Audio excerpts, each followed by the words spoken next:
अस्सलाम वालेकुम दोस्तों, यहाँ पे आपको अहम और आज की सबसे बड़ी ब्रेकिंग न्यूज़ से आगाह करते चलें कि आज रात पहाड़ों से उठने वाला तूफ़ान मुल्क पाकिस्तान को अपनी लपेट में ले सकता है और ख़तरनाक तरीन नताइज का सामना करना पड़ सकता है। जी हाँ दोस्तों, आइए मुकम्मल तफसील बताता हूँ कि ये पहाड़ों से उठने वाला तूफ़ान मुल्क पाकिस्तान के लिए कितना ख़तरनाक है, तो इसलिए वीडियो को आपने आखिर तक लाजमी देखते रहना है।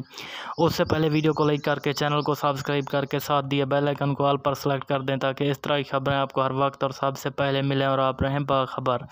जी हाँ ख़वातीनो हज़रात, बहुत बड़ी और अफसोसनाक खबर निकल कर सामने आ रही है। महकमा मौसमियात और माहिर फल्कियात ने मुतफ़िका तौर पर राय जारी की है और कहा है कि आज रात मुल्क पाकिस्तान से पहाड़ों से उठने वाला तूफ़ान पाकिस्तान को अपनी लपेट में ले सकता है और यही